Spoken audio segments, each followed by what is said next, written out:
निज नाम श्री जी साहिब जी अनादि अक्षराती, सो तो अब जाहिर भये सब विद वतन सहित।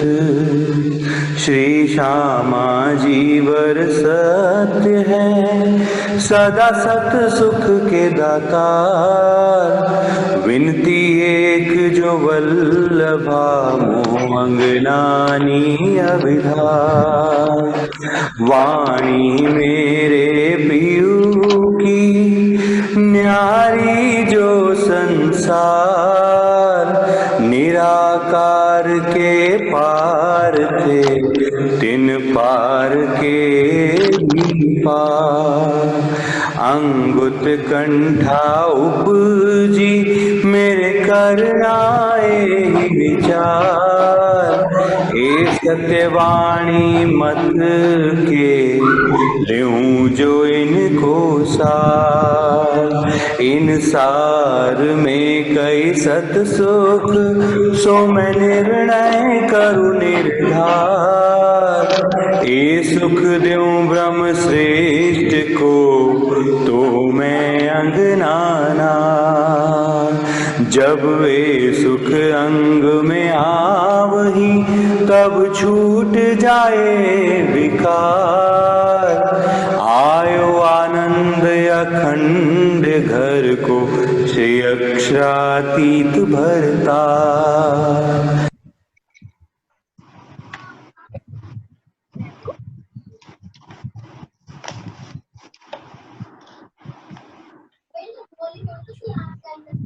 हाँ जी जागरूक भैया शुरू करें।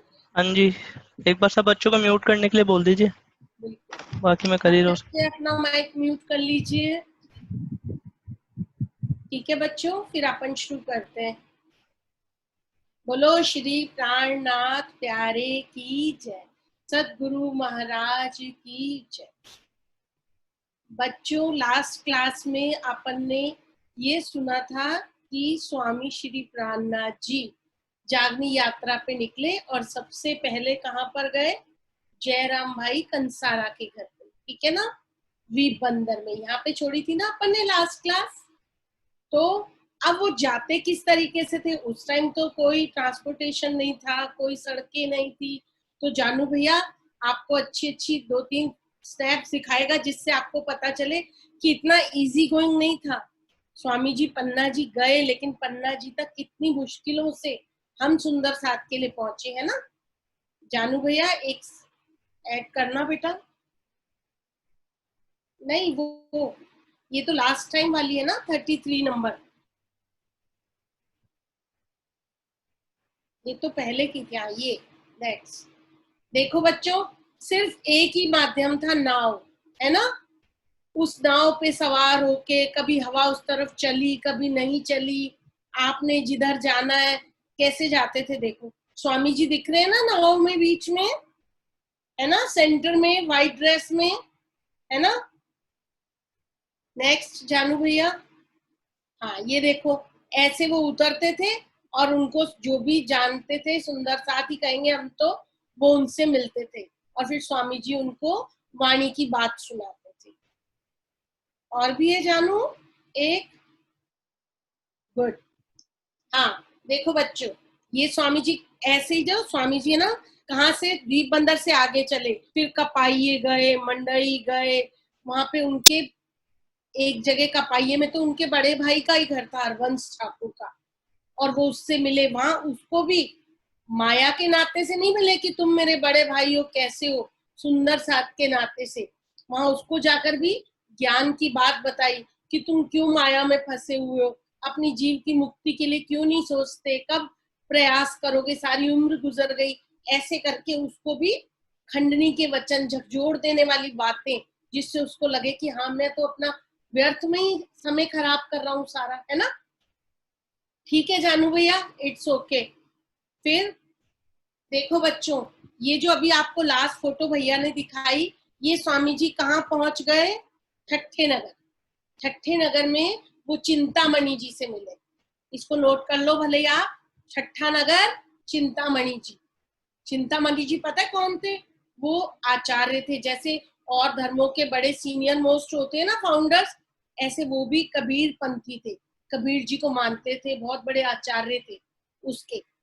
अब स्वामी जी से मिले तो स्वामी जी ये तो ना कबीर वाले को वेद से या किसी और चीज से समझाएंगे, उसको उसी के ग्रंथ से जिसकी उसको नॉलेज थी, है ना, तो उसको जल्दी समझ में आएगा ना। तो उसने वो उनको कबीर दास जी के एग्जाम्पल देके उन्हीं की साखियों में से बताकर उनको बताया, तो वो तुरंत पहचान गए और उन्होंने वहीं पर स्वामी जी से तारतम्य ले लिया।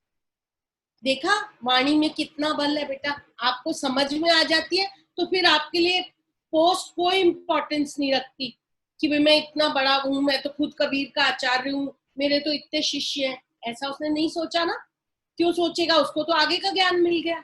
ऐसे ही और ठट्ठे नगर में सबसे इंपॉर्टेंट एक सुंदर साथ मिले, वो कौन थे? लालदास जी। आज अपन बीतक साहब सुनते हैं ना, ये बीतक साहब राजी महाराज के हुक्म से किससे लिखवाई? लालदास जी से। ठीक है, ठट्ठे नगर में मिले थे लालदास जी। बीतक साहब रिटन बाय किनकी है? लालदास जी। ठीक है बेटा, और लालदास जी किन के अंदर कौन सी आत्म थी? आसबाई की। ठीक है, बीतक साहब में लास्ट में आता भी है कि आसबाई आके चरणों में प्रणाम करती है। आसबाई मतलब लालदास, वो अपनी आत्म के भाव से बात करते हैं। ठीक है, समझ आ रही बेटा? ऐसे लालदास जी आगे, मतलब लालदास जी से मिलकर ठट्ठे नगर से वो आगे अवासी बंदर गए स्वामी जी।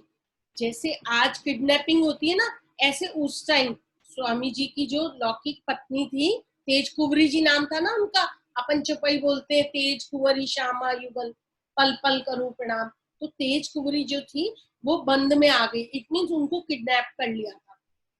आज के जैसे किडनैपिंग नहीं होती थी 300 साल पहले, वो क्या करते थे, किडनैप कर लेते थे और उनको सर्वेंट बना लेते थे, अपने घर के काम करवाते थे मेड्स की तरह से, नहीं तो वो बदले में पैसा मांगते थे।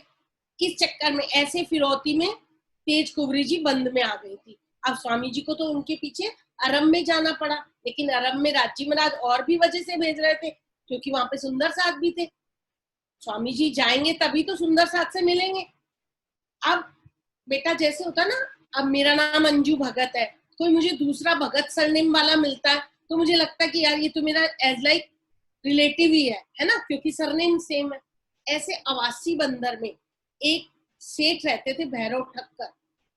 क्या नाम था उस सेठ का? भैरव ठक्कर। उसने सेम कास्ट होने की वजह से, उसके पास पैसा बहुत था, उसने उस समय जो बंद में आए थे उन सबको छुड़वा दिया, तो तेज कुंवरी जी को भी उन्होंने छुड़वा दिया।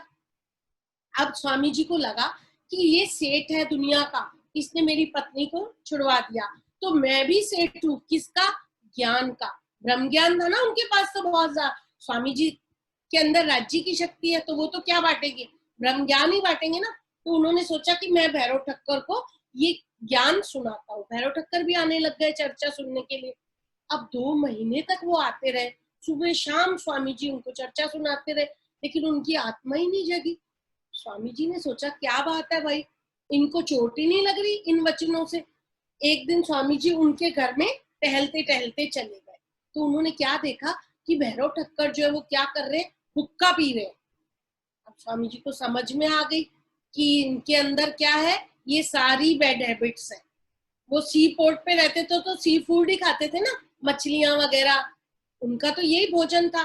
तो स्वामी जी को समझ आई कि अच्छा ये वजह है कि इनको ये ब्रह्म ज्ञान समझ नहीं आ। देखो बेटा, सबसे इंपॉर्टेंट पार्ट अपनी लाइफ का जो अपने से रिलेटेड है, प्रैक्टिकल है, जो बीतक साहब से सीखने योग्य है, वो क्या बात है?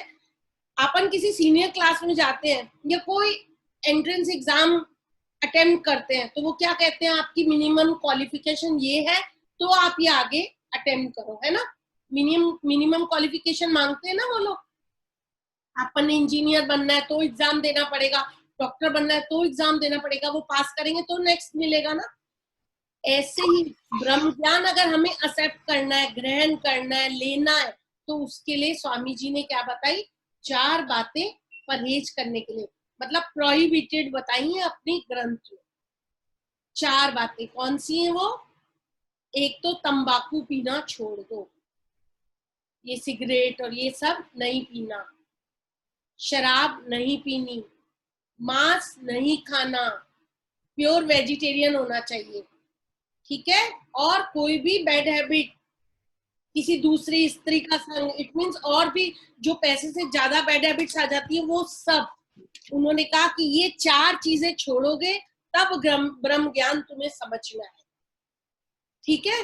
आज अगर हम में से कोई ये चीजें रखेगा और सारी जिंदगी ब्रह्म ज्ञान सुनता रहेगा, उसको कोई फर्क नहीं पड़ने वाला, ठीक है। इस ब्रह्म ज्ञान को सुनने के लिए सबसे पहले क्या करना पड़ेगा, ये 4 चीजें जीवन में से निकालनी पड़ेंगी। आप अभी छोटे हो, प्रॉमिस करो राज्य के आगे कि राज्य महाराज हम कभी भी ये गंदी चीजों को हाथ नहीं लगाएंगे। बेटा जब बड़े हो जाते हैं ना तो हम सोचते हैं अरे सब फ्रेंड्स ड्रिंक कर रहे हैं, कोई बात नहीं, स्टेटस सिंबल है, हम भी कर लेते हैं, लेकिन ये गलत है ना। क्यों? क्योंकि हमारे धर्म में इसको मना किया है। आ रही है समझ में बच्चों आपको मेरी बात? ये 4 चीजें स्वामी जी ने भैरव ठक्कर की जागनी में हम सब सुंदर साथ को बताई कि हमारे को इन 4 चीजों से जिंदगी भर दूर रहना है। वो 4 चीजें कौन सी है? तंबाकू नहीं पीना, शराब नहीं पीनी, मांस नहीं खाना, दूसरी स्त्री के साथ संबंध नहीं रखने, मतलब, और जो बैड हैबिट होती है चोरी नहीं करना, झूठ नहीं बोलना, ये सारी बैड हैबिट्स के लिए स्वामी जी ने हम सबको मना किया। अब ये ब्रह्म ज्ञान, ये वाणी, ये बीतक, ये कब समझ में आएगी? जब हम अपने जीवन से ये गंदी चीजों को निकाल देंगे, या हम जिंदगी भर इन चीजों को हाथ नहीं लगाएंगे। आ रही है समझ में बेटा? हमारे को इन 4 चीजों का हमेशा ध्यान रखना है कि हमारे धर्म में अगर हमने तारतम लिया है तो तारतम से मतलब राज्य से संबंध जोड़ा है, तो हमें राज्य से संबंध जोड़ा है, तो ये बात उनकी तब समझ में आएगी ना जब हम उनकी चीज फॉलो करेंगे। ऐसे ही भैरव ठक्कर जी ने स्वामी जी की जैसे ही ये बात मानी, उन्होंने मांस खाना छोड़ दिया, उन्होंने शराब तंबाकू सब छोड़ दिया। तीसरे दिन, कहा वो 2-3 महीने से सुन रहे थे, और कहा only 3rd day in between 3 day उनको ये समझ में आने लगा। बच्चों एक कहावत है, जैसा खाओ अन्न वैसा बने मन। जैसा हम खाते, अगर हम मांस खाएंगे तो हम जानवरों का रक्त ही तो खा रहे हैं, हमारे अंदर जा रहा है, तो हमारे अंदर अच्छी चीज कैसे आएगी, है ना। जैसी पियो पानी, जैसा पियोगे पानी वैसे बोलोगे वाणी। इसका मतलब शराब अगर पिएंगे तो फिर गंदा ही बोलेंगे ना, फिर अच्छी वाणी तो ना बोलेंगे, राज्य की वाणी तो ना समझ में आएगी, ठीक है। हमारे धर्म में ये 4 चीजों का परहेज बताया है।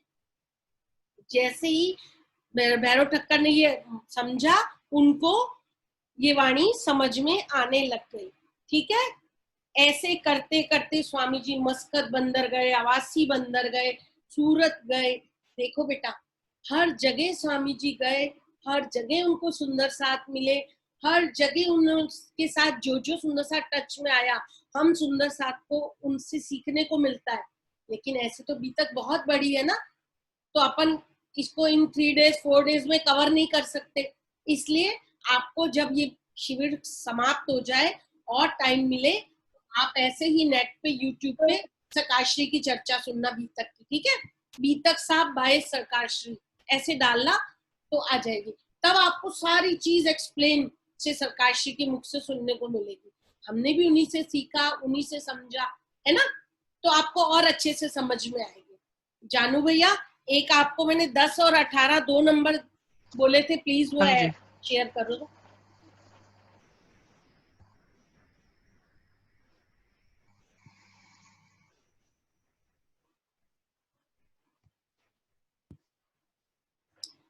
हाँ, देखो बच्चों, ये आपको कुछ दिखाई दे रहा है, मस्जिद बनी है, मस्जिद पे मुल्ला ला इलाहा अल्लाह ऐसे बांग दे रहा है, और नीचे देखो स्वामी जी और 3-4 सुंदर साथ दिखाई दे रहे हैं, है ना बेटा, दिख रहे हैं। स्वामी जी जब अरब से वापिस आए तो वो कहाँ पहुंचे? मेड़ते। सूरत से चलते चलते वो मेड़ते में आ गए। देखो बच्चों, ये मेड़ते की पिक्चर एक सुंदर साथ ने पेंटिंग की है, जो मैं आपको शेयर कर रही हूँ, दिखा रही हूँ। देखो स्वामी जी ने जब ये बात सुनी, ला इला अल्लाह, है ना, अब उनके अंदर राज्य महाराज तो बैठे ही हैं, उन्होंने स्वामी जी का ध्यान इस तरफ दिलवाया, नोटिस करवाया कि समझो ये क्या बोल रहा है। तो स्वामी जी का ध्यान तुरंत उस तरफ गया और उन्होंने उसको ध्यान से सुना कि ये क्या कह रहा है, ला इला अल्लाह। तो उनको अंदर से राज्य महाराज ने बताया कि सेम ही तो है, जैसे वेद में शास्त्र में लिखा है शर अक्षर अक्षरादि। तो उनको लगा अरे ये तो सिर्फ लैंग्वेज का डिफरेंस है, बाकी तो सेम है। तो जानू भैया एक और थी ना नेक्स्ट, हाँ देखो सुंदर साथ को उन्होंने वहां पे बताया, ठीक है। अब जब ये उन्होंने ला इला अल्लाह वाली बात पकड़ी तो सब सुंदर साथ को समझाई कि ये तो बात सही है। मैंने आपको फर्स्ट डे बताया था कि जब हम राज्य महाराज से परम धाम में अभी बात ही कर रहे थे, इश्क रबत चल रहा था, हम कह रहे थे राज्य हमारा इश्क बड़ा है, श्यामा जी को भी कह रहे थे नहीं आपसे हमारा इश्क बड़ा है।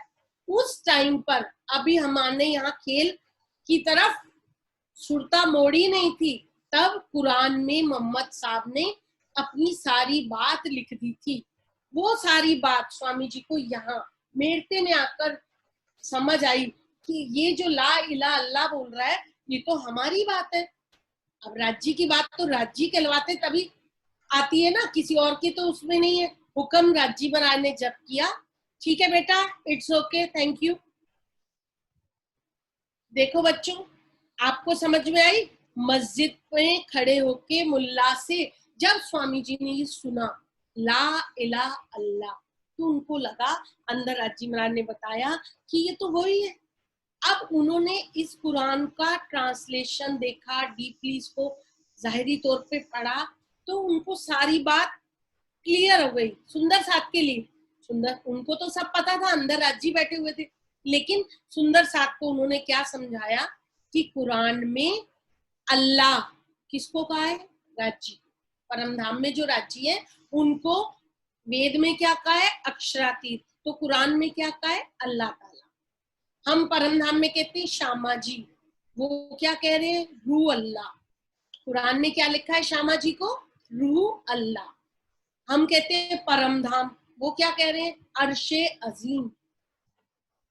हम कहते हैं आत्माएं, वो क्या कह रहे हैं, रूहें। क्या फर्क हुआ, सिर्फ लैंग्वेज का ही तो फर्क हुआ बेटा। आपको एक एग्जाम्पल बताती हूँ, सरकाश्री कैसे समझाया करते थे हम सुंदर साथ को, छोटे छोटे एग्जाम्पल से। वो कहते थे जैसे कोई मैंगो ले रहा है ना, जो इंग्लिश में बोलेगा तो कहेगा मैंगो दे दो, और हिंदी में बोलेगा तो क्या कहेगा, आम दे दो। और कोई गुजराती होगा सुंदर साथ तो वो क्या कहेगा, कैरी दे दो, है ना, मिलेगा तो आम ही, लैंग्वेज ही तो फर्क हो गई। ऐसे ही सरकार समझाते थे कि बच्चों ध्यान से इस चीज को समझो, हमको कुरान से या मुसलमान से नफरत नहीं करनी।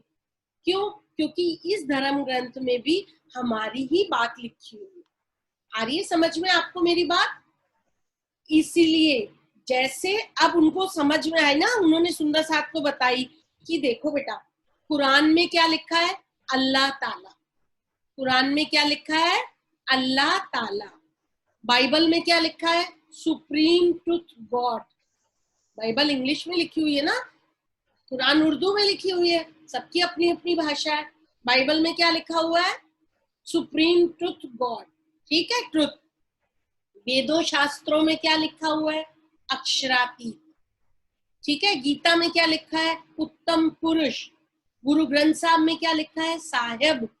तो बेटा एक बात बताओ, ये आपको मैंने वेरी फर्स्ट डे बताया था कि अपने घर में सब कहते हैं अपना धर्म सबसे ऊंचा है, सबसे बड़ा है। अब देखो अपने राज्य की बात हर धर्म ग्रंथ में लिखी हुई है, लैंग्वेज ही तो फर्क है, तो अपना धर्म हो गया ना सबसे ऊंचा, सबसे बड़ा, है ना। इसीलिए हमारे को सरकार श्री ऐसे ही समझाते थे, जो व्यक्ति जिस धर्म को मानने वाला उनके पास आता था ना, वो उनको उसी तरीके से समझाते थे। अगर कोई गीता को मानने वाला आता था तो सरकाश्री उसको ऐसे समझाते थे कि भाई तुम्हारे यहाँ पे तुम्हारी गीता ग्रंथ खोलो, उसको पढ़ते थे तो उनको अच्छा लगता था कि हाँ सरकार जी उसी एग्जाम्पल से समझा रहे हैं। ऐसे ही कोई सिख आता था तो वो उनको गुरु ग्रंथ साहब से समझाते थे। तो कैसे समझा लेते थे? क्योंकि हर धर्म ग्रंथ में अपनी बात, राजी महाराज की बात, प्राणनाथ जी की बात लिखी हुई है। वो समझ नहीं पा रहे। वो क्यों नहीं समझ पा रहे? क्योंकि जिसकी बात होती है उसको समझ में आती है ना। तो प्राणनाथ जी के तो समझेंगे, राजी महाराज ने ही वो सारी बात लिखवाई है ना। तो राजी महाराज ने ये सारे ग्रंथ हमारी खातिर उतारे, हमारी बात बताने की खातिर उतारे। अभी आपने ये वीडियो स्टार्ट हुआ तो सुना होगा निजनाम श्री जी साहेब जी, सुना था ना। साहेब जी मतलब सब धर्म ग्रंथों को जो मान सकता है वो क्या वर्ड बोलेगा? साहेब, है ना। कोई पर्टिकुलर एक ऐसा नाम जो सब बोल सके वो क्या है? साहेब, है ना। सर जिसको अपन सिंपल लैंग्वेज में बॉस, अपन किसी को मिलते हैं अपने से सीनियर होता है तो अपन क्या कहते हैं? सर, है ना। तो वो सारे ही सर समझते हैं ना, है ना। ऐसे ही साहेब ऐसा वर्ड है जो पुराण वाले, वेद वाले, शास्त्र वाले, गुरु ग्रंथ साहब वाले, वो हर कोई इसको इस स्टेज तक समझेगा, बोलेगा। ठीक है, आपको एक बात समझ में आई?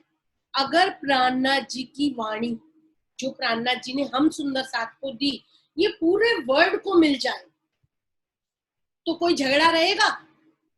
कोई झगड़ा नहीं रहेगा। क्योंकि सबके धर्म ग्रंथ क्या कहेंगे? परमात्मा एक है। कहते तो सब है ना, परमात्मा एक है यार, गॉड तो एक ही है यार, कहते हैं ना। तो वो समझ आ जाएगा ना उनको कि वो एक गॉड जो है वो अक्षरातीत राजी महाराज है।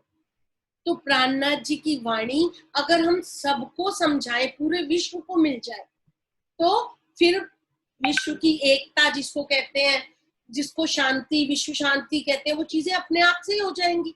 फिर कोई झगड़ा ही नहीं रहेगा। क्योंकि हर एक को लगेगा हाँ ये तो मेरे ग्रंथ में भी लिखा है, इट्स राइट, है ना। दूसरा भी कहेगा हाँ ये तो मेरे ग्रंथ में लिखा है, इट्स राइट। तो क्या मतलब हुआ? बात तो एक ही है ना सबकी। अब वो बात हमें समझ में आ रही है। क्यों? क्योंकि हम कौन है? सुंदर साथ। देखा सुंदर साथ कितनी बड़ी बात है, सुंदर साथ होना, है ना। सुंदर साथ राज्य के अंग है, इसलिए उनको ये बात समझ में आए।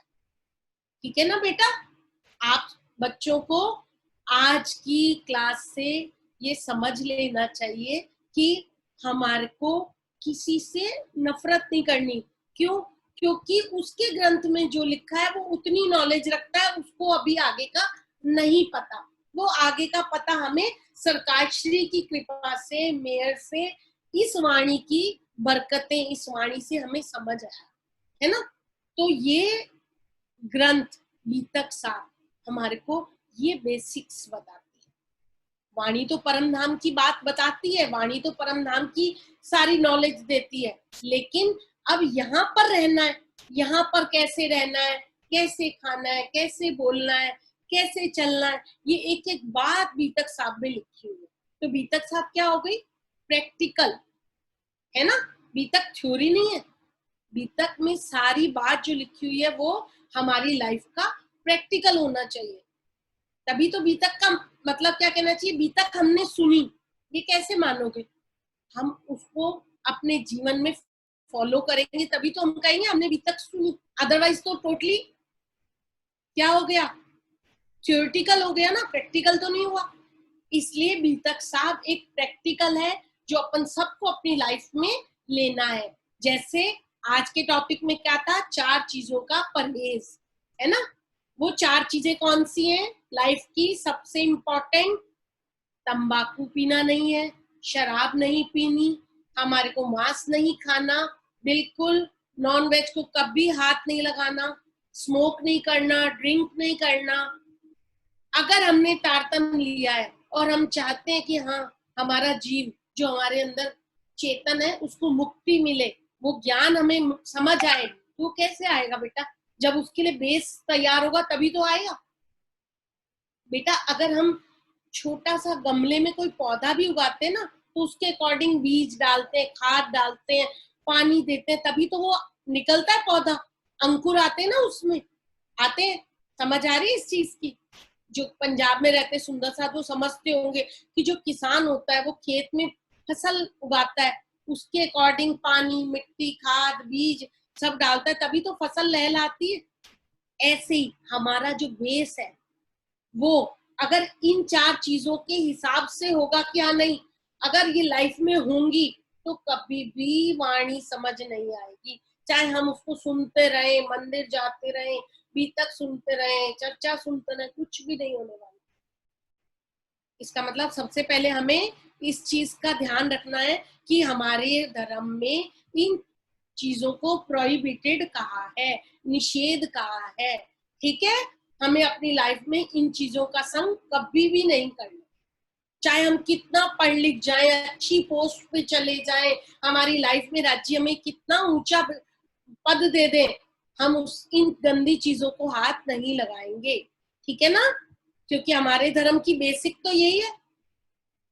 अगर कोई धर्म ये सिखाता है कि ये चीज नहीं छूनी, अगर हम उस धर्म को मानने वाले हैं तो हम उसको नहीं छूते ना, है ना? इसलिए हमारे को इन 4 चीजों का परहेज रखना है। ये जितनी 4 इंपॉर्टेंट है ना बेटा, पर स्त्री को हाथ लगाना, उतना ही क्या इंपॉर्टेंट है, चोरी नहीं करनी है, झूठ नहीं बोलना है।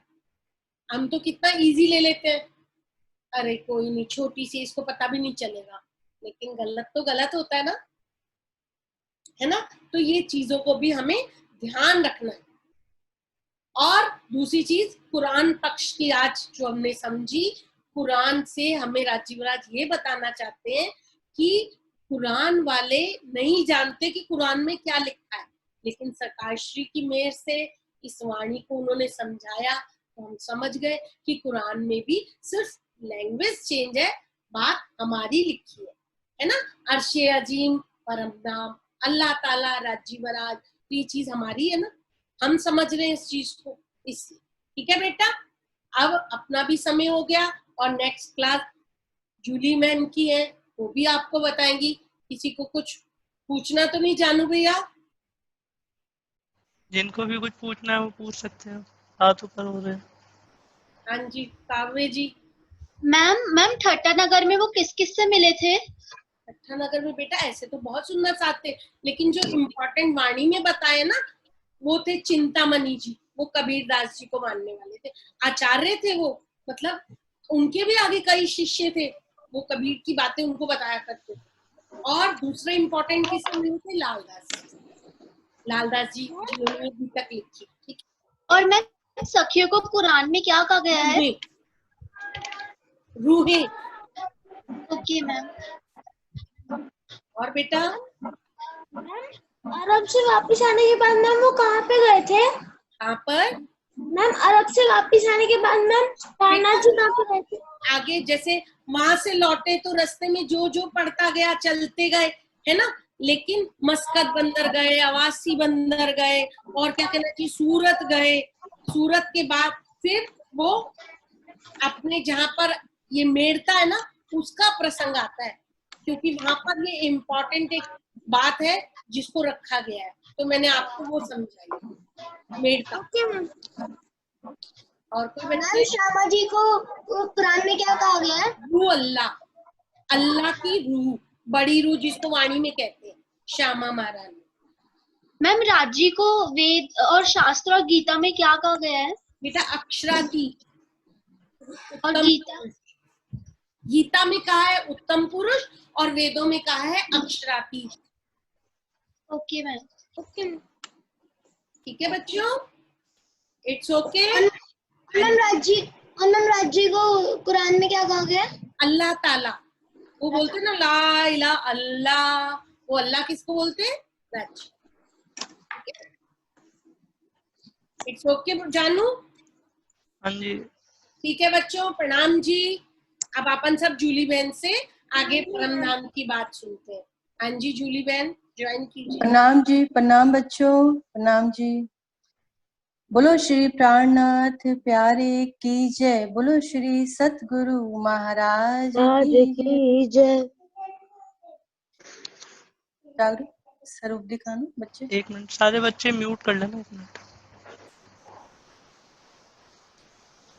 मूल स्वरूप में विराजमान श्री राज जी, श्री श्यामा जी एवं हमारे हादी सतगुरु श्री सरकार श्री जी की मेहर से उनके चरणों में प्रणाम, कोटान कोट प्रणाम करते हुए हम अर्ज विनती करते हैं कि हे राजी महाराज, आप हमें इस माया के ब्रह्मांड से हमारी सुरता को निज आनंद की ओर ले चलो।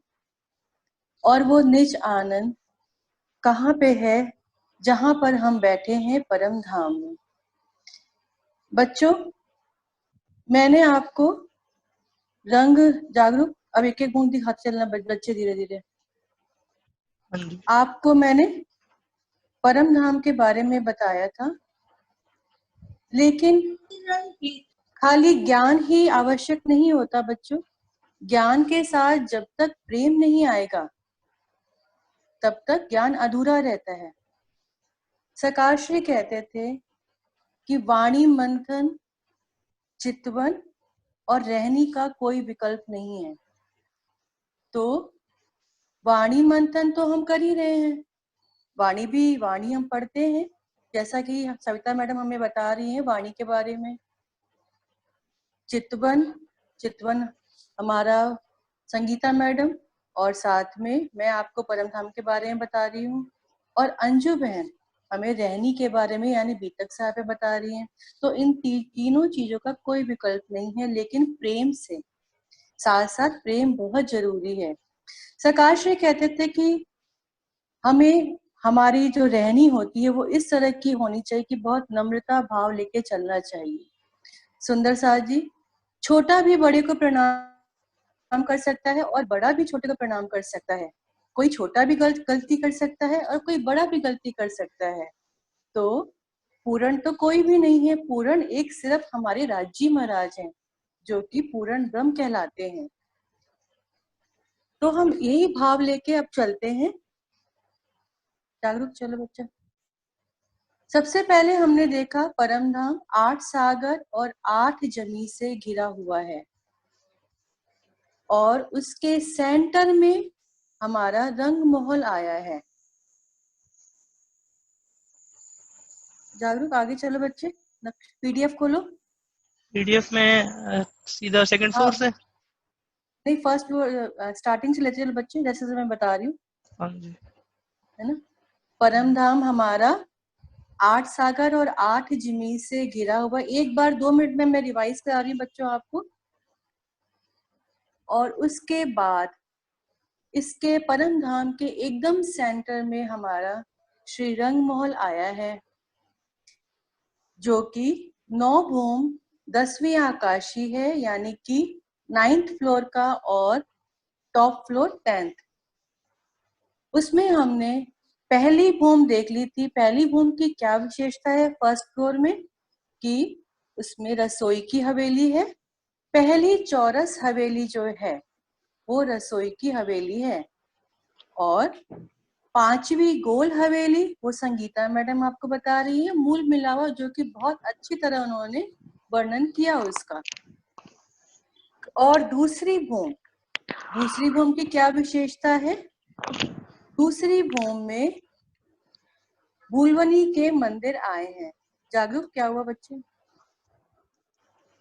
फर्स्ट फ्लोर चल रही है पीडीएफ, ये है सेकंड फ्लोर।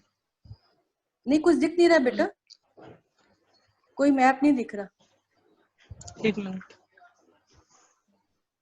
एक्चुअली मेरे को लगा शेयर हो रखा है, मैं वापस शेयर। नहीं, कुछ भी नहीं दिख रहा, खाली सकारा का स्वरूप दिख रहा था बस। अच्छा, तभी आप बोल रहे थे। हाँ जी, एक बार वापस से चल लेते हैं थोड़ा सा। हाँ, कोई नहीं, ओके।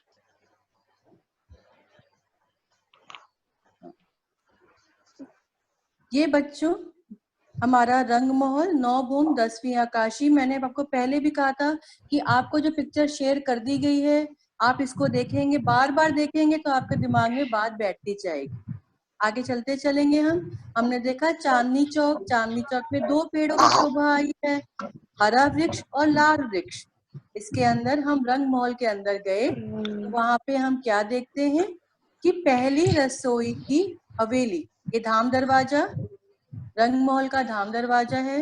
धाम दरवाजे से हम अंदर गए तो हमने क्या देखा कि परम धाम इतना विशाल 6000 मंदिर की 2 हारें आई हैं बस, क्योंकि 12,000 सखियां हैं तो ये 12,000 मंदिर। इसमें पहली रसोई की हवेली आई है, पहली चौरस हवेली रसोई की, 5वीं गोल हवेली मूल मिलावा। अब दूसरी भूमि में क्या शोभा आई है कि दूसरी भूमि में बुलवनी के मंदिर आए हैं। एक 16 मिनट। हाँ जी। 16 चौरस हवेलियों को लेकर बुलवनी के मंदिर बने हैं जो कि शीशे के आए हैं, यानी कि इसको मिरर मेज भी कह सकते हैं यहाँ की लैंग्वेज में। हाँ चलो आगे चलो।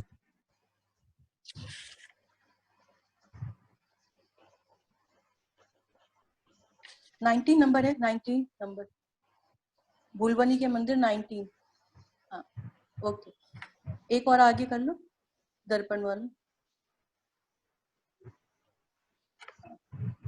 ये बच्चों हमने देखा था कल दूसरी भूमि से लगती हुई खड़ोकली। खड़ोकली मीन्स स्विमिंग पूल, ठीक है। और मिरर मेज यानी कि बुलवनी सेकंड फ्लोर पे हमारी है ये दूसरी भूमि में। आज हम चलेंगे बच्चों तीसरी भूमि में। तीसरी भूमि में हम क्या लीला करते हैं वो हम देखेंगे आज। 24 नंबर। सुंदर साथ जी, तीसरी भूमि में श्री राजी महाराज सुबह, राजी महाराज सखियां सुबह 6 बजे से लेकर दोपहर के 3 बजे तक यहाँ पे लीला करते हैं। श्री राज श्री श्यामा जी सुबह 6 बजे यहाँ पे तीसरी भूमि में आते हैं। जागरूक एक नीचे करना बच्चे, एक और नीचे कलरफुल वाला। हाँ ये थोड़ा जूम कर दो इसको थोड़ा सा। बच्चों आपको ये दिख रहा है, ये तीसरी भूमि की पड़साल, इसको कहते हैं तीसरी भूमि की पड़साल। ये 3rd फ्लोर है हमारी।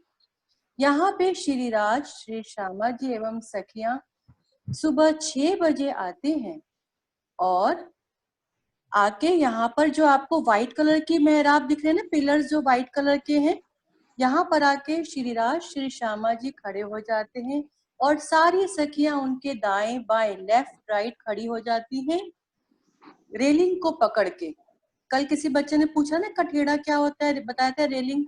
तो रेलिंग को पकड़ के सब घेर के 12,000 सखियां सारी यहाँ पर खड़ी हो जाती हैं।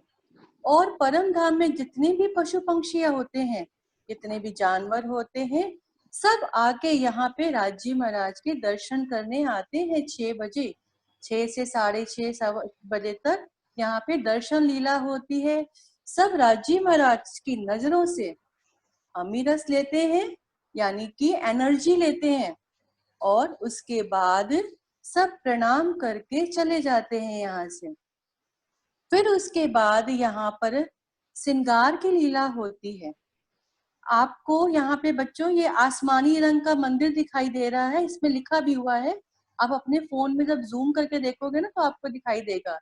ये आसमानी रंग का मंदिर श्री श्यामा जी का मंदिर है, जहाँ पर 4 सखियां श्री श्यामा जी को श्रृंगार कराती हैं। और जो तीजी भूमि की पड़साल है उसमें दहलान में श्री राजी महाराज श्रृंगार करते हैं। 4 सखियां श्री राजी को श्रृंगार कराती हैं और बाकी सब सखियां 6-6 हजार मंदिर की जो 2 हारें आई हैं उसमें जाकर एक दूसरी को श्रृंगार कराती हैं। यहाँ पर श्रृंगार की लीला होती है। और उसके बाद फिर श्री राजी महाराज यही चबूतरे पर, तीजी भूमि की पड़साल की चबूतरे पर, आपको लिखा हुआ मेंशन हो रहा है, आप जूम करोगे तो सब दिखेगा बच्चों आपको। चबूतरे के ऊपर श्री राजी महाराज बाल भोग आरोपते हैं। बाल भोग मीन्स ब्रेकफास्ट। ये लीला 7:30 बजे तक हो जाती है। 6 बजे से लेकर 7:30 बजे तक लीला हो जाती है। उसके बाद श्री राजी महाराज यहाँ पर नीलो न पीलो मंदिर है। यहाँ पर 3 मंदिर, इधर से राइट साइड में जब राजी महाराज इधर करे हुए मुंह करे हुए हैं पूरब की साइड, तो राइट साइड में 3 मंदिर आए हैं, उसमें जो बीच वाला मंदिर है वो नीलो ना पीलो रंग का मंदिर है, उसी के सामने सिंहासन पड़ा हुआ है और राजी महाराज पश्चिम की ओर मुंह करके श्यामा जी के साथ बैठ जाते हैं और फिर अक्षर ब्रह्म आते हैं और राजी श्यामा जी को प्रणाम करके चले जाते हैं। उसके बाद सखियां अपना बनों में जाती हैं, शाक पान सब लेके आती हैं और उसके बाद यहाँ पर आरोगने की लीला फिर होती है। वो होता है थाल भोग। थाल भोग मीन्स राजभोग भी कहते हैं उसको, या उसको लंच भी कहते हैं। वो 11:30 बजे होता है। लाडबाई के जुट की सखियां आती हैं और राजी महाराज को आरोगने के लिए कहते हैं और राजी महाराज, राजी श्यामा जी सखियां सब वहीं नीलो न पीलो मंदिर के आगे, थोड़ा आगे सिंहासन से कर हेलो सिंहासन के आगे आके चाकले पर बैठते हैं और श्री राजी, श्री श्यामा जी और सखियां यहाँ पर आके आरोगते हैं।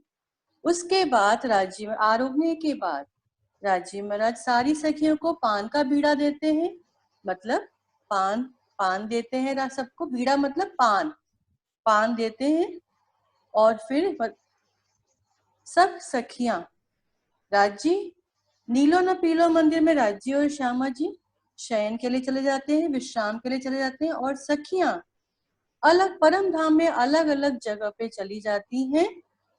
अपने हास विलास की लीला, राज्य से जो मीठी बातें करी होती हैं या फिर अपनी बातें करने के लिए इधर उधर चली जाती हैं। इस लीला को बच्चों हम आश्रम से अगर जोड़े, हम किसी भी आश्रम में जाते हैं तो वहां पर भी 11:30 बजे हमारे रोटी की बेल लग जाती है और उसके बाद फिर हम अपने अपने कमरों में आराम करने जाते हैं। ये तीसरी भूम की विशेषता है। तीसरी भूम में क्या क्या होता है? सबसे पहले श्रृंगार होता है, उसके बाद बाल भोग और राजभोग की लीला होती है। यहाँ पर तीजी भूम की पर साल 10 मंदिर की लंबी आई है बच्चों, 10 रूम लंबी एंड 4 रूम चौड़ी। 10 मंदिर की लंबी और 4 मंदिर की चौड़ी। ठीक है बच्चों, ये हो गया हमारा तीसरी भूम। अब हम चलते हैं चौथी भूम में। जागरूक चौथी भूम, कलरफुल वाला बच्चों जो नीचे मैंने पहली भूम और दूसरी भूम बताई थी वो थोड़ी डिफरेंट, थोड़ा उसका स्ट्रक्चर था, इसलिए थोड़ा टाइम लग गया आपको बताने में बच्चों। परम धाम में जैसे आजकल फ्लैट होते हैं ना, तो फ्लैट क्या सारे एक जैसे बने होते हैं, ठीक है, लेकिन अपनी कन्वीनियंट के लिए हम कहीं ना कहीं थोड़ा चेंजेस कर देते हैं।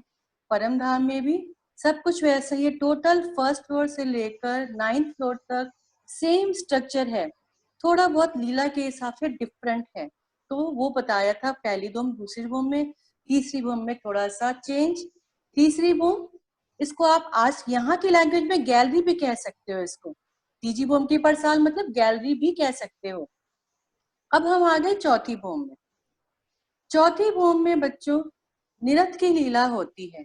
जिस तरह से पहली भूम में पहली चौरस हवेली रसोई की हवेली थी, उसी तरह से चौथी भूम 4th फ्लोर में यानी कि चौथी भूम में चौथी चौरस हवेली हमारी निरत की हवेली है। जैसा कि हमें इसमें दिख रहा है, पूरब तरफ कोई मंदिर नहीं है, मंदिर मतलब रूम नहीं है। क्यों? क्योंकि यहाँ पे निरत होगा तो सबको दिखेगा। यहाँ पर खाली दहलान आई है और बाकी सब तरफ मंदिर आए हैं, तो इनके कलर चेंजेस हैं थोड़े से। इधर पूरब की तरफ नीले रंग की दीवार है और उत्तर की तरफ पीले रंग की, पश्चिम की तरफ सफेद रंग की और दक्षिण की तरफ लाल रंग की। यहाँ पर बीच में चबूतरा उठा, चबूतरे पर कमर भर चबूतरा मतलब 3 सीढ़ी ऊंचा चबूतरा उठा और चबूतरे पर कठेड़ा, गिलम और चंद्रवा लगा हुआ है। राज्य श्यामा जी सखियां सब, राज्य श्यामा जी सिंहासन पे बैठते हैं और सखियां सारी कुर्सियों पे बैठती हैं ताजी को भरा के। और यहाँ पे निरत की लीला नवरंग बाई अपने जुट को लेकर, अपने ग्रुप को लेकर यहाँ पर निरत की लीला करती है। अब हम चलेंगे 5वीं भूम में। बच्चों लिखते जाना, बच्चों आप नोट डाउन करते जाना। तीसरी भूम में क्या क्या लीला, चौथी भूम में निरत की लीला, चौथी चौरस हवेली, चौथी भूमि में वो निरत थी। एक और आगे, पांचवी भूमि। इस चीज बच्चों, एक चीज में एक और ऐड ऑन करना चाहूंगी इसमें। इस चौथी भूमि की लीला का जो आजकल के टाइम में है, टेक्नोलॉजी से थोड़ा जोड़ती हूँ आपको। जैसे चौथी भूमि में निरत होता है तो परम धाम में एक एक क्षय जर्रे जर्रे में वो निरत दिखाई देता है। उसकी लीला को आज से कैसे जोड़ेंगे हम? जैसे हम सबके घर में टीवी होता है, ठीक है, सबके घर में टीवी है, एक ही सीरियल सबके घर में चल रहा होता है, लेकिन टेलीकास्ट तो कहीं और से हो रहा होता है। इसी तरह से चौथी भूमि में जब निरत होता है तो परम धाम के जर्रे जर्रे हर शय में वो निरत होता है। हर कोई, चाहे दूर हो चाहे पास हो, उस लीला को, उस निरत को देखता है। ठीक है, अब हम चलते हैं पांचवी भूमि में। पांचवी भूमि में हमारे शयन के मंदिर हैं, 5th फ्लोर। इसमें क्या है, आपको ये 9 चौक दिखाई दे रहे हैं। इसमें सेंटर में हमारे 12,000 मंदिर हैं। सखियां भी 12,000 हैं, हर सखी का एक एक मंदिर। और इसके भी सेंटर में रंगपर वाली मंदिर श्री राज श्यामा जी का मंदिर है। सेंटर वाले चौक के बिल्कुल सेंटर में रंगपर वाली मंदिर श्री राज श्यामा जी का मंदिर है, जहाँ पे राजी श्यामा जी शयन करते हैं। इसमें राजी श्यामा जी जिस मंदिर में शयन करते हैं उसका नाम है रंगपर वाली मंदिर। इसकी शोभा, संपूर्ण शोभा लाल रंग की आई हुई है। ठीक है बच्चों, और इस रंगपर वाली मंदिर के चारों तरफ दरवाजे आए हैं, पूरब पश्चिम उत्तर दक्षिण। राजी महाराज उत्तर की तरफ अपने पैर करते हैं और दक्षिण तरफ उनका सिर होता है। अब हम चलेंगे यहाँ पर, यहाँ ये लीला बच्चों 9 से 12 बजे, 9 से रात्रि 9 बजे यहाँ पे आते हैं शयन करने के लिए, और सुबह 6 बजे तक यहाँ पे शयन करते हैं। उसके बाद सीधे तीसरी भूमि की पड़साल में जाते हैं।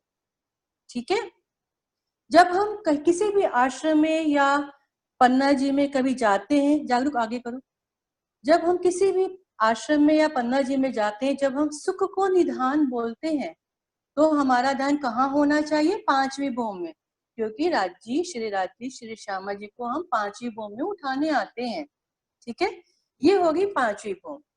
अब जब तीसरी भूमि की पड़साल में बच्चों हम राजी श्यामा जी विश्राम कर रहे होते हैं 12 से 3 बजे। उसके बाद जब सखियां आती है 3 बजे और राजी उनसे पूछते हैं, सखियां आज हमें कहाँ चलना है, आपको कहाँ चलना है घूमने? तो सखियां कहती हैं, आज हमें पाट घाट चलना है, आज हमें 7 वनों की शोभा दिखाइए, या हमें फूल बाग या नूर बाग। तो वो हम किस पर बैठ के जाते हैं? वो लीला हमारी छठी भूमि में है। जागरूक, एक्स्ट्रा वाला जो है बेटा सुखपाल दिखा दो। वो लीला हमारी छठी भूमि में है। छठी भूमि में जो पहली 6,000 मंदिरों की हार आई है, उसके अंदर जाकर सुखपाल रहते हैं, सुखपाल वहां पे रहते हैं। और जब हम इच्छा करते हैं तो सुखपाल छठी भूमि से आकर तीसरी भूमि में लग जाते हैं। सुखपाल का ये पिक्चर देख रहे हो आप, सुखपाल, हर एक सुखपाल में 2-2 सखियां बैठ के सैर के लिए जाती है, यानी कि घूमने के लिए जाती हैं। और इसके गैरेजेस कहाँ पे है, मतलब इनका रहने का स्थान कहाँ है? 6th floor. ये सुखपाल जस्ट लाइक हेलीकॉप्टर, मतलब 2-2 जने बैठ सकते हैं। और इसी भूमि में, छठी भूमि में क्या रहते हैं? तख्तरवा। तख्तरवा मीन्स जस्ट लाइक एरोप्लेन, मतलब कि इसमें राजी श्यामा जी और 12,000 सखियां सब एक साथ बैठ के कहीं भी सैर के लिए जा सकते हैं। जब सखियों का मन होता है कि हम जोड़े जोड़े जाएं, तो वो सुखपालों में बैठती हैं। और जब सखियों का मन होता है कि हम सब एक साथ जाएं, तो वो तख्तरवा में बैठती हैं। ये तख्तरवा कहाँ रहता है? 6th फ्लोर में, यानी कि छठी भूमि में, जहाँ पे 28 स्तंभ का चौक है, वहां पर तख्तरवा के गैरेज है। अब हम चलते हैं सातवीं भूम में। सातवीं भूम में हम क्या करते हैं? नहीं, दो ताली वाले, ये चार वाले नहीं, हाँ ये वाले। सातवीं भूम में हमारे हिंडोलों की शोभा है। हिंडोले मतलब झूले, जो 6,000 मंदिरों की दो हार आई थी, उनके बीच में दो पिलर्स की हार आई थी। तो उन दो पिलर्स में 6,000 की हिंडोले लगे हुए हैं। टोटल हो गए 12,000 सखियां, 12,000। इस तरह से 12,000 सखियां सातवीं भूम में इसको कहते हैं दो ताली के हिंडोले। मतलब एक सखी इधर से आई आगे से, एक सखी पीछे से आई, दोनों एक साथ आई तो आपको दिख रहा होगा दोनों ने ताली मारी यानी क्लैप किया और वापस हो गए। ठीक है, ये हो गई सातवीं भूम की विशेषता। आठवीं भूम सेम है बच्चों, जैसे सातवीं भूम आई है वैसे ही 8th फ्लोर है। खाली डिफरेंस इतना है कि उन दोनों जो झूले आए थे, उन दोनों झूले के बीच में एक और हिंडोला आ गया, तो वो 18,000 हो गए हिंडोले। अब यहाँ पे सखियां चारों तरफ से आ जाती हैं, कभी दो आगे पीछे से आई और दो आमने सामने से आई, तो ये 4 ताली के हिंडोले पड़ गए। ठीक है, अब हम चलते हैं 9वीं भूम में। 9वीं भूम जैसे मैंने अभी तीसरी भूम नीचे बताया था, जागरूक 38 बेटा, 38 पीडीएफ का 38। जैसे मैंने बच्चों आपको अभी तीसरी भूम से आज हमने स्टार्ट किया। तीसरी भूम 10 मंदिर लंबी और 4 मंदिर चौड़ी है। ठीक है, जस्ट लाइक बेटा इसको जूम करो थोड़ा सा। नहीं ये नहीं, 9वीं भूम 38 वाला, 38 ये नहीं, कलरफुल वाला बच्चे, कलरफुल 38 38 पे 10th वही आ गई, आकाशी आ गई। नहीं, तो वो जो ये एक्स्ट्रा वाला जो एक्स्ट्रा वाला दिया था ना उसमें से निकाल दो। उसमें है। हाँ उसमें से निकाल दो। अब ये बेटा 9वीं भूम, हाँ ये वाली नहीं, है क्या? हाँ ये वाली थोड़ा सा जूम कर दो इसको। बच्चों मैंने आपको बताया तीसरी भूम क्या है? 10 भूम लंबी और 10 मंदिर की लंबी और 4 मंदिर की चौड़ी। जस्ट लाइक गैलरी, वहां पर इतनी में लीला होती है। लेकिन ये 9वीं भूम है, इसको भी गैलरी कह सकते हैं या छज्जे, 9वीं भूम के छज्जे कह सकते हैं, और ओरिजिनल नेम दूरदर्शिका इसका है। ठीक है, इसमें क्या है कि इसमें पूरा रंग महल घेर कर गैलरी है ये, जहां पर की सिंहासन कुर्सियां लगी हुई है, जहां पे राजी श्यामा जी और सखियां बैठ करके यहाँ पर क्या करती हैं? दूर दूर की सारी शोभा को देखती हैं। नीचे तीसरी भूम में जब लीला होती है, आप जस्ट इमेजिन करो कि अगर हम अपने घर के फर्स्ट फ्लोर में हैं तो हमें नीचे नीचे की चीजें ज्यादा दिखाई देंगी। जब हम फ्लैट्स में होते हैं, 8वीं 9वीं फ्लोर पे आते हैं, तो क्या होता है? ऊपर की चीजें भी, खुली आकाश की चीजें भी हम देख सकते हैं सब कुछ।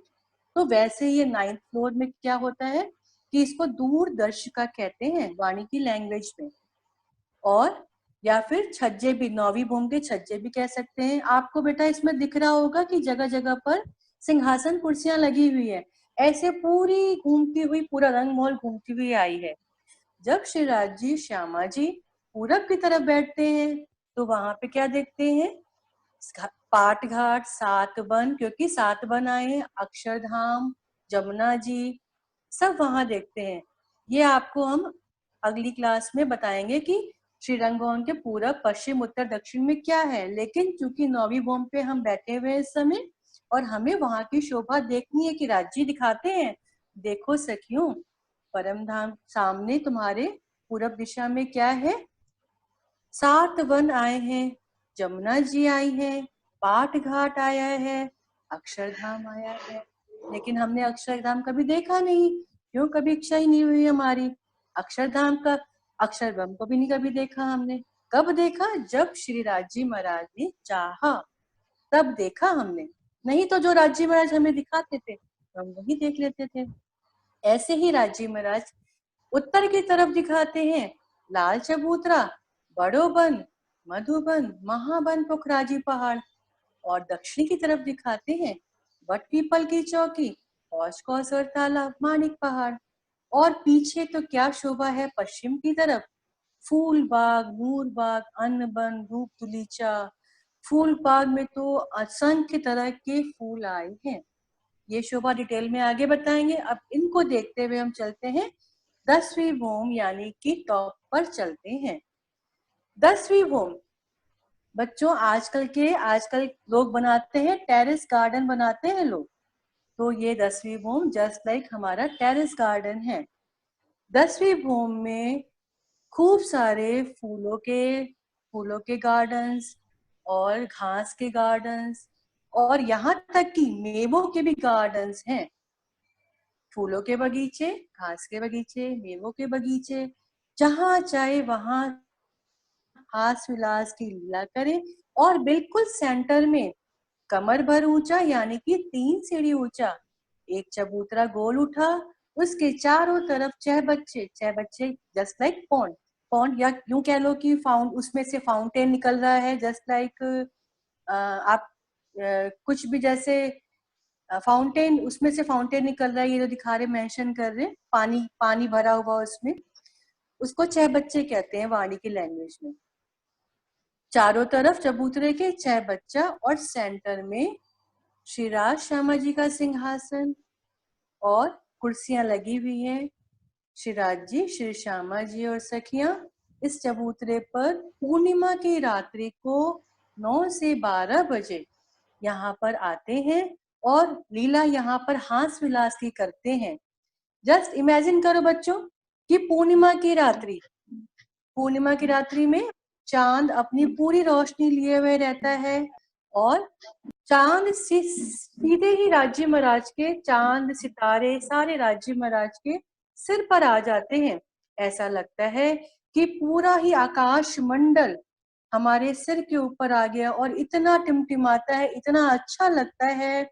और साथ में नीचे जो श्री राज श्यामा जी की जो नूर की शोभा है, श्यामा जी के नूर की शोभा, और साथ में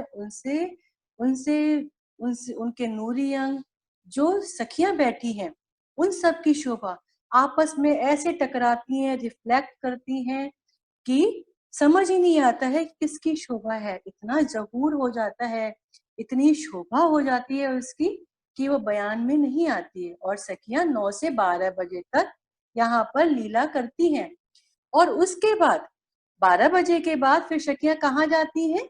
5वीं भूम में शयन करने के लिए, जो कि आपको मैंने पहले बताया। ठीक है बच्चों, अब हमारी आज ये हो गई पूरी 10 भूम। एक बात और बच्चों, इसमें क्या है कि टेरेस पे 10वीं भूम में आपको बाउंड्रीज दिखाई दे रही होगी। थोड़ा सा क्या है कि बाउंड्रीज इसलिए खड़ी करी है कि ऊपर टेरेस पे हम आ गए तो थोड़ा सा शोभा वहां पे गुम्मट, कलश, पताका और बहुत सारी शोभा है। यहाँ पे 6 बच्चे, आपको फाउंटेन्स दिख रहे हैं, बहुत सारे फाउंटेन्स यहाँ पे, बहुत अपरंपार शोभा है। परम धाम में हर एक जगह अपरंपार शोभा है वहां पे। अब इसको आगे नेक्स्ट क्लास जो होगी बच्चों, उसमें आपको हम परम धाम की दिशा के बारे में बताएंगे, क्योंकि सरकार श्री कहते थे कि जब तक कि हमें दिशा का ज्ञान न हो परम धाम में, तब तक हम परम धाम को नहीं समझ सकते। वैसे तो कहते थे कि सरकार श्री कहते थे, एक बात कहते थे कि this world is in limitation and the God is beyond limitations. परम धाम की बात और राजी महाराज की बात हमारी समझ के बाहर है, लेकिन फिर भी अगर राजी महाराज मेहर करें तो ये नियामत पल में दे सकते हैं। ठीक है, इसलिए इसको हम अपने सदगुरु हादी की मेहर से थोड़ा समझने का प्रयास करेंगे। अब नेक्स्ट क्लास में बच्चों हम दिशाओं के बारे में बात करेंगे और हमारे रंग भवन के चारों ओर पूरा पश्चिम उत्तर दक्षिण क्या आया है, पूरा पश्चिम उत्तर दक्षिण में क्या आया है ये करेंगे। ठीक है बच्चों, क्लियर है? किसी को कोई डाउट्स है? हाँ, किसी को कोई डाउट्स है? कौन सी लीला होती है? सब बच्चों सब बच्चों अपने को अनम्यूट कर लो, जो भी क्वेश्चन है मेरे से पूछ लो। हाँ जी बच्चों। मैम नौवीं भूमि में कौन सी लीला होती है? नौवीं भूमि में दूरदर्शिका हमारी है, यानी कि नौवीं भूमि के छज्जे भी कह सकते हैं उसको, आज की लैंग्वेज में इसको गैलरी भी कह सकते हैं। वहां पर राजी महाराज हमें उंगली से इशारा करके दिखाते हैं कि ये देखो सामने क्या है, सातवन आए हैं पूरब दिशा में, उत्तर दिशा में लाल चबूतरा आया है, और दक्षिण दिशा में बट पीपल की चौकी, हौज कौसर। ये लीला होती है नौवीं भूमि में। मैम छठी भूमि में कौन सी लीला होती है? मैम छठी हाँ भूमि जी। में। मैम छठी छठी भूमि भूमि में। में, हाँ छठी भूमि में हमारे सुखपाल और तकतरवा रहते हैं। मैम जब सुखपाल हम और तकतरवा क्या होते हैं? सुखपाल वो होते हैं, सुखपाल जस्ट लाइक हेलीकॉप्टर एंड तकतरवा इज जस्ट लाइक एरोप्लेन। सुखपाल में हम 2-2 जने बैठ के जा सकते हैं, और तकतरवा में 12,000 सखियां शिराजी श्यामा जी सब एक साथ बैठ के सैर के लिए जाते हैं। ठीक है, लीला कोई नहीं होती छठी भूमि में, लीला कोई नहीं होती, बस खाली जब हमें मन करता है घूमने का तो सुखपाल वहां से आ जाते हैं, और तीसरी भूमि में जहाँ पे राजी महाराज शयन करके उठते हैं, राजी श्यामा जी वहां पे आके लग जाते हैं सुखपाल। ठीक है। मैम थाल बुक कहाँ करते हैं? थालबुक मैम चौथी भूमि में कौन सी लीला होती है? नहीं, थालबुक तीसरी भूमि में नीलो न पीलो मंदिर के फ्रंट में सिंहासन लगा हुआ है, सिंहासन से राजी श्यामा जी आते हैं, और वहां पे थोड़ा दूर जाके वहां पे चाकले पर बैठ के शिराजी श्यामा जी सखियां वहां पर थालबुक की लीला करती हैं। मैम उसको छह थालबुक को बच्चे। मैम छह बच्चे क्या होता है? चौथी छह भूमि बच्चे जस्ट लाइक बेटा पॉन्ड, जस्ट लाइक पॉन्ड। और मैम उसमें चौथी पानी, भूमि उसमें पानी भरा होता है, उसमें पानी भरा होता मैम है। चौथी भूमि में कौन सी लीला होती है? चौथी भूमि में निरत की लीला होती है। निरत मतलब मैम समझते हो ना? मैम चौथी भूमि में 12,000 मंदिरों के सेंटर में क्या है? 12,000 मंदिरों के सेंटर है मतलब? अच्छा, आप पांचवी भूमि की बात कर रहे हो? पांचवी भूमि के लिए पूछ रहे हो? Yes ma'am. ओके। पांचवी भूमि में 9 चौक आपको दिख रहे होंगे बच्चे, आपके फोन पे है ना? 9 Yes. चौक में से जो सेंटर वाला चौक है ना, उसमें 12,000 मंदिर, हर भूमि में 12,000 मंदिर है, हर चौक में 12,000 मंदिर है, लेकिन शयन की लीला सेंटर वाले चौक में होती है। और उस 9 चौक में सेंटर में राजी श्यामा जी का रंगपड़ वाली का मंदिर है। ठीक है, जहाँ पे राजी श्यामा जी शयन की लीला करते हैं। ये संपूर्ण शोभा लाल रंग की आई है। ठीक है। Okay ma'am. मैम चौथी भूमि में मैम कौन सी सखियां होती हैं जो मैम नृत्य करती हैं? बेटा सारी ही सखियां होती हैं जो नृत्य करती हैं, लेकिन जब नवरंग बाई का नाम विशेषकर से आया है, इसलिए हम नवरंग बाई का नाम बोलते, क्योंकि जब हम खेल में राज्य से श्रवट किया था और हम आए थे ना, तब नवरंग बाई के नृत्य की बारी थी, इसलिए हमने नवरंग बाई की नृत्य की बाई का नाम लेते हैं। बाकी सखियां और भी सखियां हैं जिनका जुट है, वो day by day, turn by turn नृत्य करती है वहां पे।